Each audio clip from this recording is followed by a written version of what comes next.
Hi there, DMNL here, and I am bringing you another uh, campaign diary session here for the adventure that I started last week, The Curious Case of the Errant Swine. And this is the second novice level adventure in the Tales of the Demon Lord campaign. And we had started this adventure last week, and the first part of the adventure was essentially the heroes getting this quest from Stoke Ironbrow, who is the master priest of the Honored Dead Shrine and Brewery in Crossings. And Ironbrow basically hired the players, or the PCs, to find his missing halfling, Theodore, who works for him, and who had gone to a small town called Hamlet, which is about 2 days' ride outside of Crossings. And he went there to deliver a shipment of brewery, or a shipment of ale to a local pub there. And he was expected to return, but he has not returned. And so the heroes are to go to Hamlet and try to find out what happened to Theodore. So at the end of the last session, they had gone to Hamlet, determined that Theodore had gone to a pig farm to pick up some pork for the shrine, or for the for the Honored Dead Shrine. And the heroes went out to the pig farm to try to find out if Theodore actually made it there, or if he something had happened to him along the way, or what. So when the heroes got there, they found the farmer. Farmer Ham learned that he had Theodore kept up in the attic as basically a sex slave. And at the end of the session, Theodore actually killed Farmer Ham because the heroes were dealing with a ghost in the house, and Theodore was left alone with Farmer Ham just long enough for him to stab him to death and disembowel him. So this session picks up the night that after that happened, and the heroes decided to spend the night at Farmer Ham's because it was getting dark as soon as, or while this was happening, while the disembowelment was happening. So it's now nighttime, and they didn't feel like traveling the roads, especially with the problem with the beastmen in the area. So they decided to spend the night. And about 3 o'clock in the morning, give or take, the dwarven priest Ekna, who was on watch, he heard some sounds coming from the barn, or from around the barn. And it sounded like some of the pigs squealing frantically. So he nudged Matthias, who's the Jotun of the party, and the two of them go out to the barn to see what happened. And so, or what's happening, what the problem is. And so when they round the corner, they see the pig pen open, some pigs running out of it, and inside the pen, they're hearing these grunting squeals of pain coming from one pig that's laying inside the pen. And then there's this, I described this humanoid figure standing above it, essentially tearing into the pig's flesh with this unnaturally long claw. And then I described the creature as a humanoid that appears to be devoid of its own skin. All you can see is muscles and tendons and all of the normal connective tissue that lies under the skin. Apparently, this creature has no skin, and it had big bulging eyes, lidless eyes, and it raised its eyes, those eyes, to stare at the heroes, and its horrific vision washed over them because it was a horrific creature. So that prompted the first battle of the night, which I wanted to get underway pretty quickly, since the last session was mostly a role-playing session. You can see in the last session when we were doing most of our role-playing, I had this picture up to denote Farmer Ham's farm, this being the house and this being the barn behind it. And you can see that we were doing a lot of role-playing. Some of the players got a little bit bored with that and decided to enhance this picture with some of their own art. But the encounter with the creature in the pig pen occurred on this map, and this being the house and this being the barn down here, and the two players or the two characters that had encountered the creature were Matthias and Ekna, this one and this miniature. So they were over here, and the flayed creature, which is actually called a bloody bones, were situated on the map over here, and the two heroes essentially move into attack. Gruntbelly goes into the pen, and Matthias stays at the gate basically and starts trying to hit the creature through the gate. The creature, the bloody bones, was over here, and he decides he's going to get the hell out of here because he's outnumbered, and he's cold because he's got no skin, and he was not able to get the pig skin off before these two showed up. So he rips off the remainder of the pig skin and takes off running, jumping the fence and running over towards this tree for some reason. And so Ekna and Matthias pursue it, and Gruntbelly at this point woke up because of the sound of the door slamming, and he decided to come out and see what was going on. So he was actually up here in the doorway of the house while this thing was running towards the tree. And so between the three of them, I think Matthias came up and hit it. Gruntbelly may have cast a spell, I think. But between the three of them, they kill the bloody bones, and it drops at the base of the tree. So when they go over here to see what the heck why this thing was running full blast at this tree trunk, Gruntbelly finds with a very good perception challenge roll that there are elven runes or fey runes that have been actually engraved in the bark of the tree to such a degree of mastery that they were quite nearly invisible. It was only upon very close inspection that he was able to see them. And so they were curious as to why this thing was trying to run towards the tree. Gruntbelly and Ekna studied the runes and discerned that there was some kind of magic that involved travel. And so when they bring the bloody bones body close to the tree trunk itself begins to shimmer, and a portal opens up in the tree trunk. Gruntbelly sticks his head inside, and I described it as a glowing road going off into this gray space with this gray stuff all around, and it looks like some kind of creatures flying around in the gray stuff. And so they decide they don't want to mess with that at this point. Ekna and Gruntbelly pool their knowledge of all things Fey and determine that this is what is referred to in legends as a secret road, which is essentially a Fey transportation means of getting from one point to a distant point instantaneously.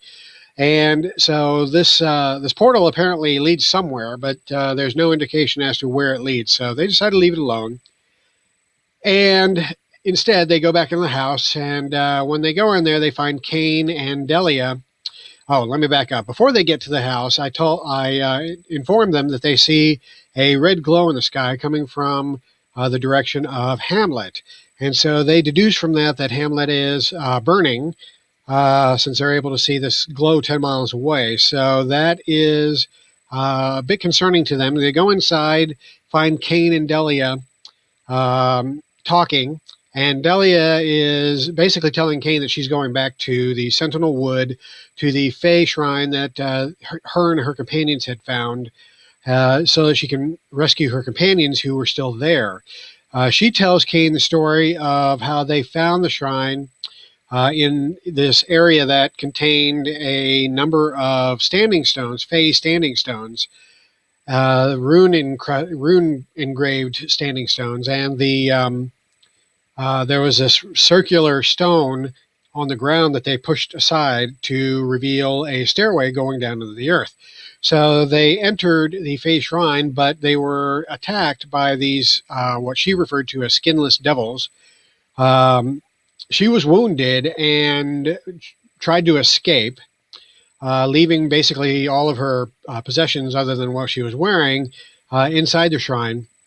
And she manages to make it out, but she trips as she's running through the standing stone area, and she falls into one of the standing stones. She expected to be smashed up against it, but instead she seems to fall through it and winds up at the base of this tree on Farmer Ham's property, where she's found by Farmer Ham and Theodore, his sex slave. The farmer takes her up to the loft in the barn and tries to care for her wounds, but she was pretty gravely wounded, and he was not a physician, so he basically just left her up there to die until the hero showed up and found her and healed her up. So that was her story, and she's very insistent upon going back to the shrine to rescue her companions. So Cain sympathized with her and agreed to go with her. The others weren't so eager to join them, but they really didn't want to split the party up either. So they decided to go ahead and go with Cain and Delia, being as how that whatever happened at Hamlet, they probably missed.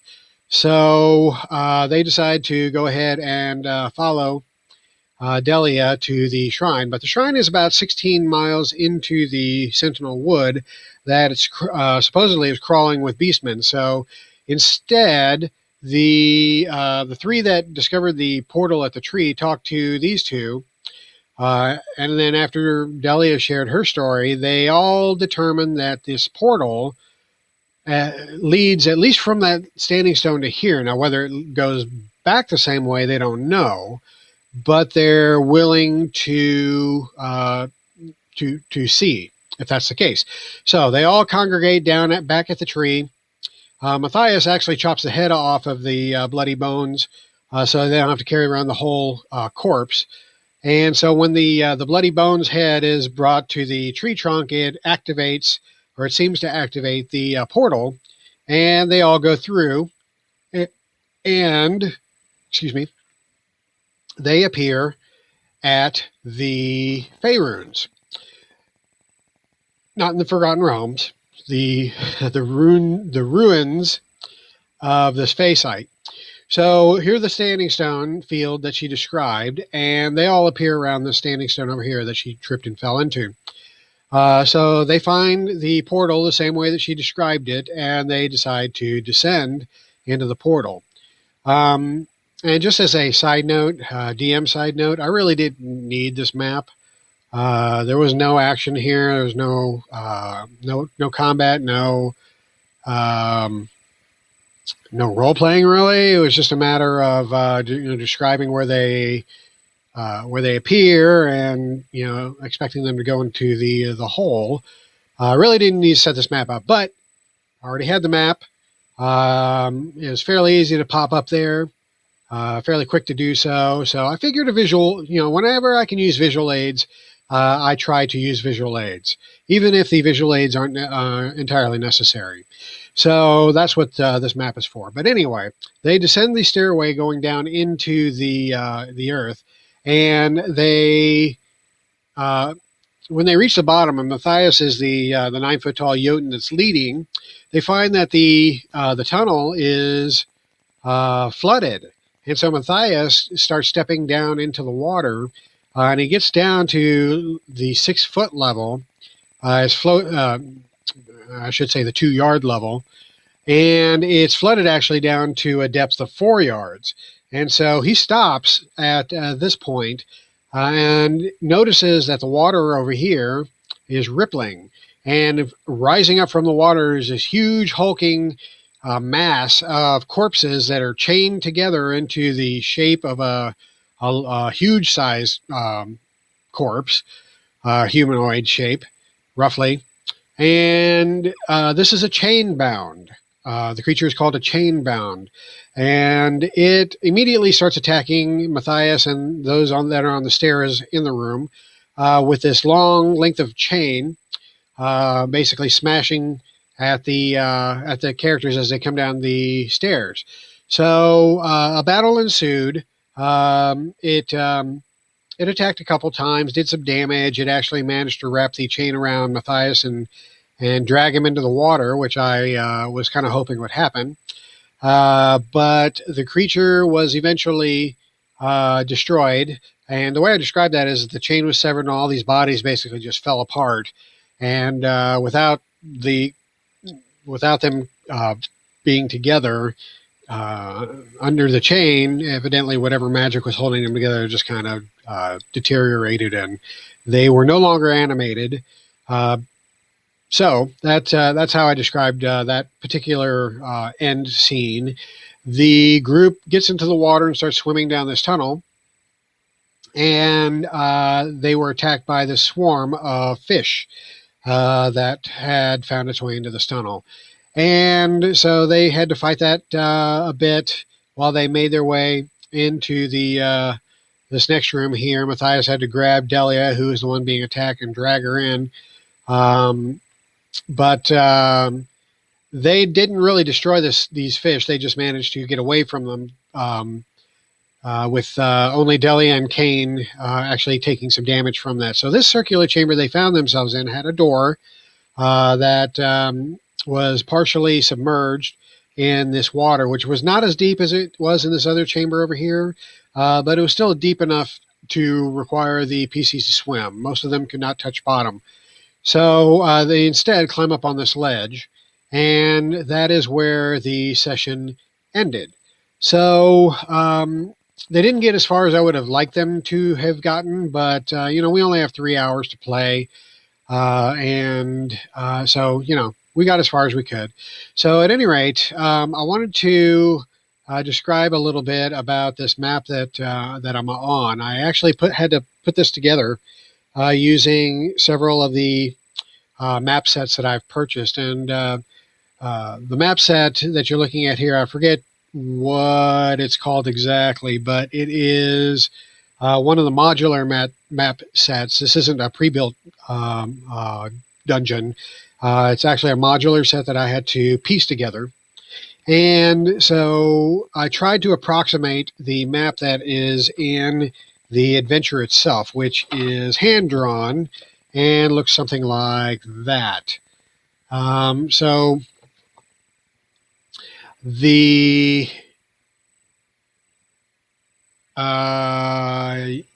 anyway, whoops. Okay, I'm losing control of my screen here. So anyway, the dungeon I had to put together, and I think I got pretty close to the actual drawing that is in the adventure for the most part. So I'm pretty happy with the way it turned out. The creatures that I used, or the miniatures that I used to represent the creatures, aren't exactly representative of the creatures in the game. For example, this chainbound that I use is just something I pulled off of the Roll20 search engine here. And, the anime corpses are basically just zombies. And the bloody bones is essentially a zombie as well, but I try to get one, a zombie that is more bloodied up than some of the other zombie miniatures that are out there. So at any rate, I like to approximate the miniatures. If there's not an exact one to represent the exact creature, I like to try to get as close as possible. And I think I did pretty good in choosing the ones that I chose. So the thing that I have to figure out next is, how much information Delia is going to share with the heroes. Is she going to try to lead them deeper into the shrine? Is she going to try to actually move into where the bloody bones attacked her and her companions? She's basically the one that led them here, so they're kind of looking to her to avoid the dangerous spots. And so far, she hasn't She hasn't been able to do that. In fact, when they got to this flooded chamber over here, she said that when she left the place, there it wasn't flooded. This was completely empty of water. So, and obviously these creatures or this chainbound was not over here. So something has changed since her departure from this, which was only a few days ago. So that's a bit of a strange situation that the PCs are going to have to work through. But at any rate, that is that's where we left off, and that's the current map that we're on. Let me see if there's anything else that I wanted to talk about for this session. I think that was about it. Now, I'm going to try to finish this up next week if at all possible, but I'm going to be short one of the players because he's going to Disney World. I know, right? Priorities.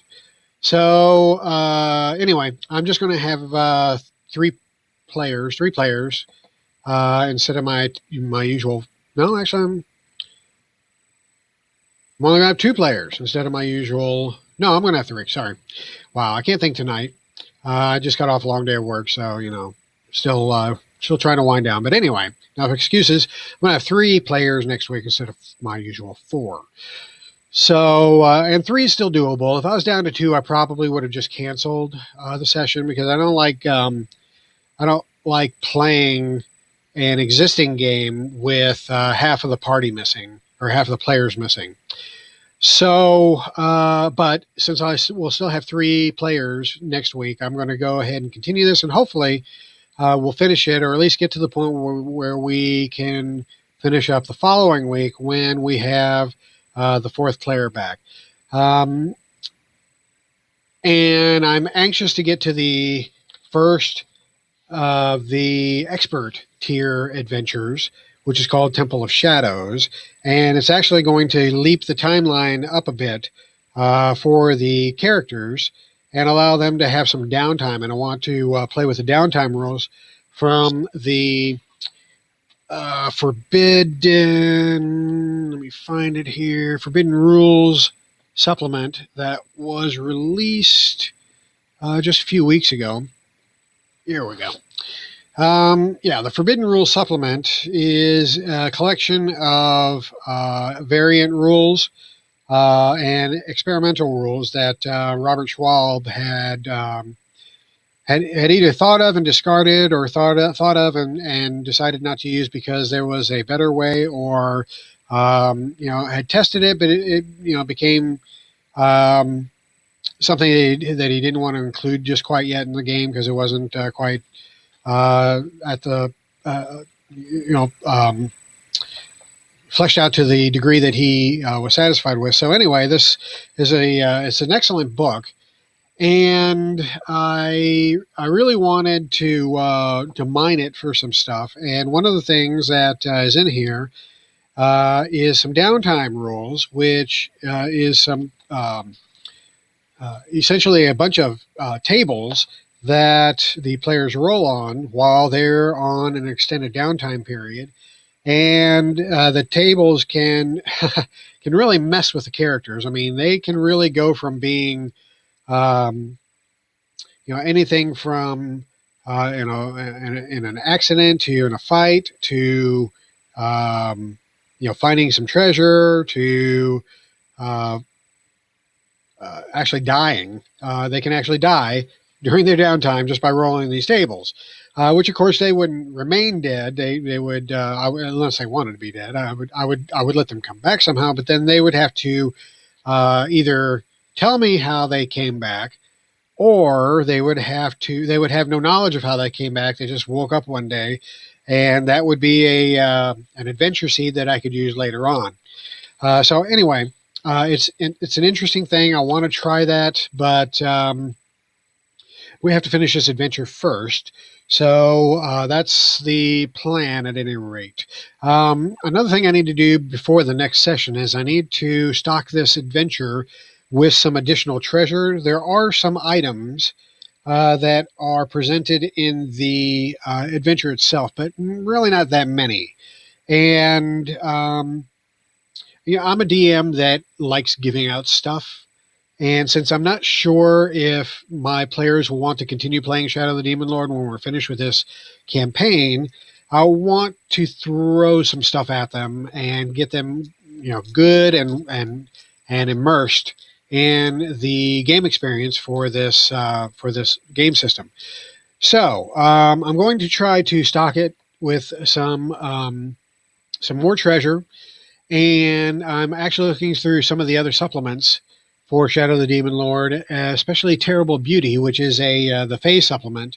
And since this is a Fae shrine that they're exploring, I think it is very appropriate to have some of the items enchanted items that are found in this particular supplement in the adventure. So I'm going to mine that thing for some ideas and hopefully get some interesting things loaded in here for our next adventure. Okay, so I think that's pretty much all I wanted to cover for tonight. I think the session went well. I think the players had some fun. One player in particular, and he's a D&D guy, and I'm not really sure if he's enjoying this game system. He's not as interactive as he is in D&D, but he also knows D&D a lot better than this game. So, I wouldn't be fair if I was, just basing my opinion of whether he likes the game or not on his lack of participation. It could be that he's just sitting back and trying to figure the game out with everybody else. But at any rate, this is a game we're going to be playing until the end of the campaign. So hopefully, if he doesn't like it now, maybe he will be. Maybe it'll grow on him by the time we get to the end. And I hope so, because I really like this game system. One thing I wanted to mention, and that is the character sheets for this game. There is a community provided character sheet that emulates the character sheet found in the core rulebook. And it is loaded with macros to allow the sheet to be functional as a interactive character sheet. And it's been working well for us for the first few sessions, but we found out this last session that apparently it's developed some bugs. Either that or somebody has gone in and started making some changes that were not quite fleshed out enough. So something happened at any rate, and I'm not, I don't know what, and I'm not an API expert, so I don't know, how it got to be this way, but yeah, it's not working very well, and the players were not happy about it. See this fortune points over here should be 0. I haven't given out any fortune points, but somehow when we opened up the sheet this week, the fortune points were set at 4. Also, the damage output of the character sheet is not functioning. There used to be a separate damage button over here, and now it's gone. And the players were complaining that the macros that were built in the sheet for the various roles were not working either. Some of the numbers were misplaced. This 8 should be up here. I don't know where this 20 is supposed to be. So, maybe, I don't know. I guess maybe it's a 2. I don't know what that is. But anyway, it's all jacked up. So somebody's been messing with this. I don't know who, and I don't have the expertise to fix it. So that, unfortunately, is where we're at with the character sheets, and I'm hoping that whoever is jacking with it, fixes it before my next session. In fact, I'm going to go into the Roll20 forums and see if anybody knows what happened and can fix it. So, okay, that's pretty much all I had to say for this week. So we are expected to play next week. I will have another campaign diary up, and I will break it down for you like I did this session. So until then, I'll see you on the other side of that game.